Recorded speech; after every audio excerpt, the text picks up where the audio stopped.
لیکن میں جانتا تھا کہ احاطے کی طرف سے نہ جانے کتنی گنیں میرا جسم چھلنی کرنے کے لیے بےتاب ہوں گی۔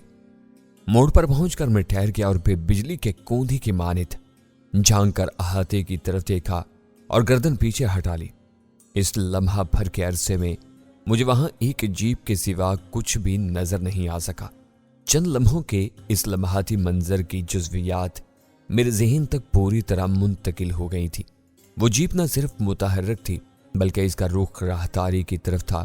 وہ راہداری کے دہانے کے خاصا قریب پہنچ چکی تھی اور چند ہی لمحوں میں راہداری کے اندر گھسنے والی تھی۔ اگلے لمحے میرا ذہن اس صورتحال کا جواز بھی تلاش کر چکا تھا۔ یہ جیپ یقیناً بلٹ پروف رہی ہوگی۔ وہ لوگ اس گاڑی کے ذریعے نہایت اطمینان کے ساتھ میرے سر پر پہنچ جاتے اور مجھے شکار کر لیتے، جبکہ میری گولیاں اس گاڑی سے ٹکرا کر بے اثر ہو جاتی۔ یہ صورتحال اس قدر سنگین اور غیر متوقع تھی کہ مجھے پسپائی اختیار کرنا پڑی اور میں نے شاہ مراد کے کمرے والی راہداری کے موڑ پر مورچہ سنبھال لیا۔ چند لمحوں بعد میں نے احاطے کی طرف سے آنے والی راہداری کے موڑ پر جیپ کی جھلک دیکھی۔ اس نے جو ہی موڑ کاٹا میں نے اس کے ٹائروں کا نشانہ لے کر برسٹ فائر کر دیا۔ اگلے ہی لمحے جیپ کے اگلے دونوں ٹائروں کے پرخچے اڑ گئے۔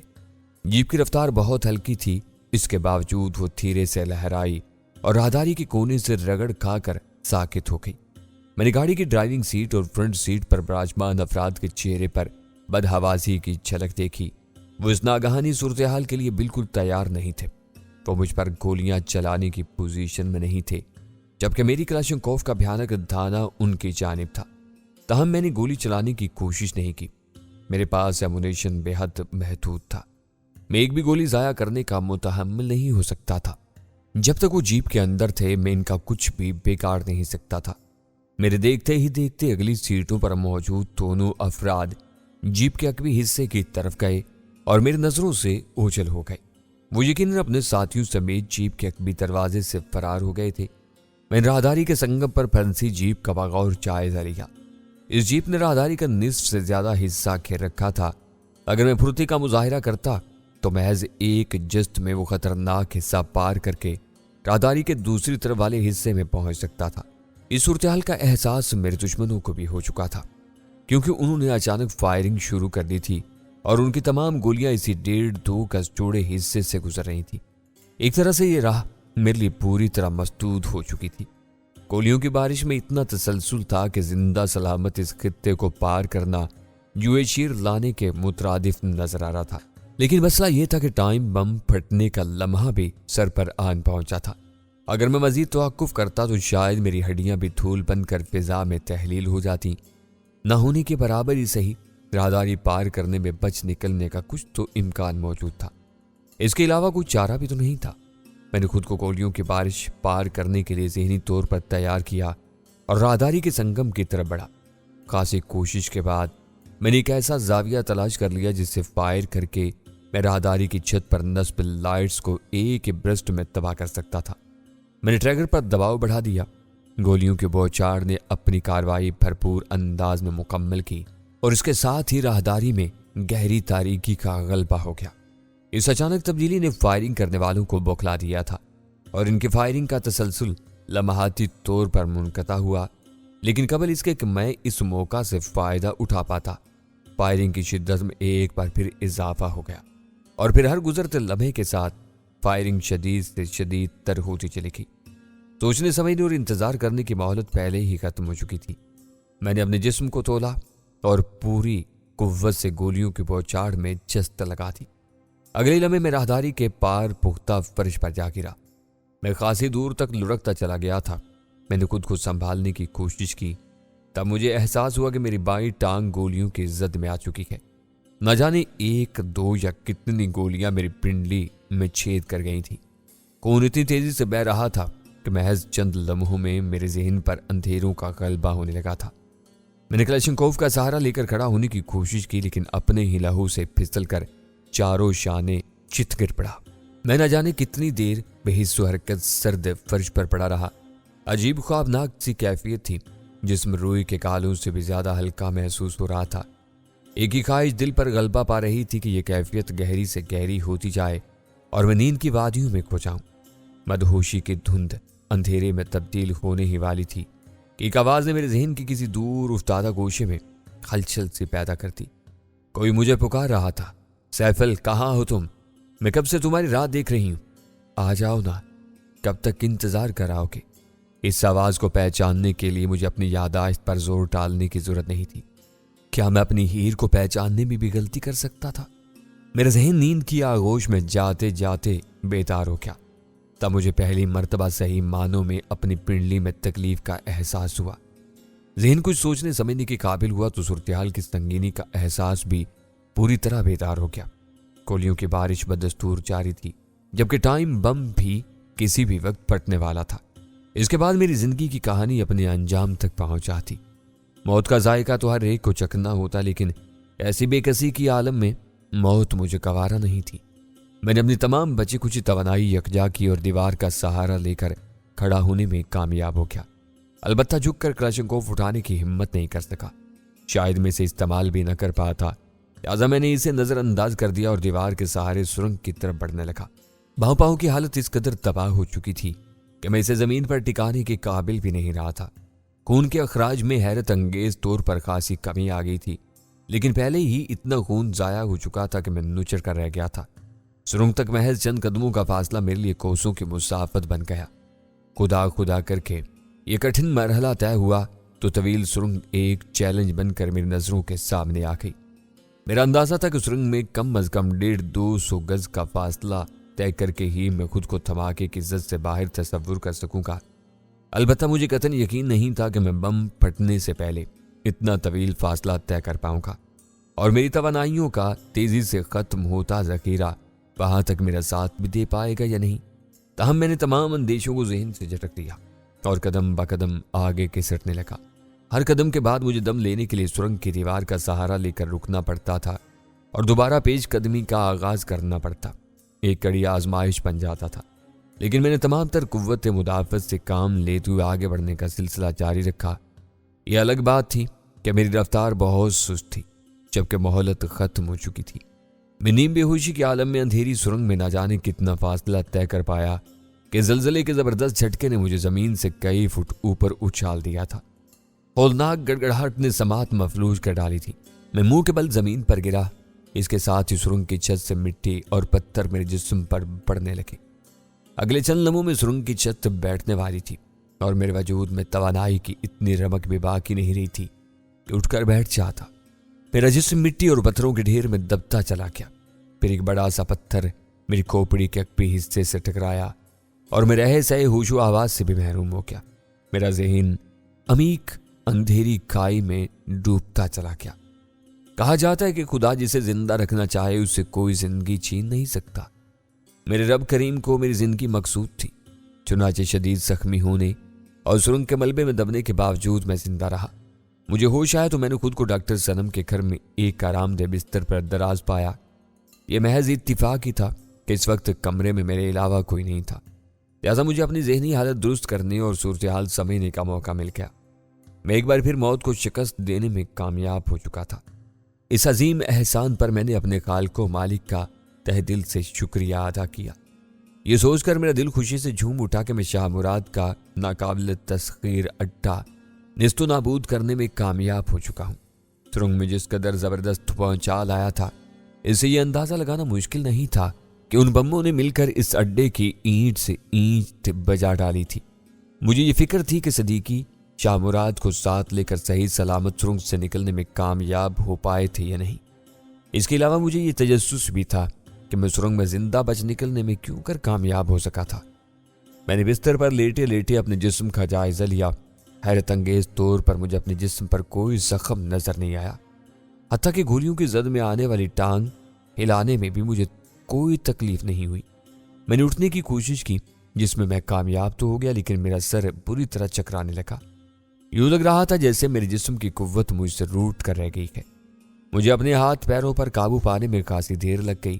میں بستر سے اتر کر کھڑا ہونے ہی والا تھا کہ کمرے کا دروازہ کھلا اور ڈاکٹر صنم اندر داخل ہوئی۔ مجھے بیٹھا ہوا دیکھ کر وہ حیرت اور خوشی کے ملے جلے جذبات کے ساتھ اپنی جگہ ساکت و صامت کھڑی رہ گئی۔ اسے شاید اپنی آنکھوں پر یقین نہیں آ رہا تھا۔ سیفل تو تم؟ اس نے لڑکھڑاتے لہجے میں کہا۔ پھر وہ اچانک مڑی اور کمرے سے باہر نکل گئی۔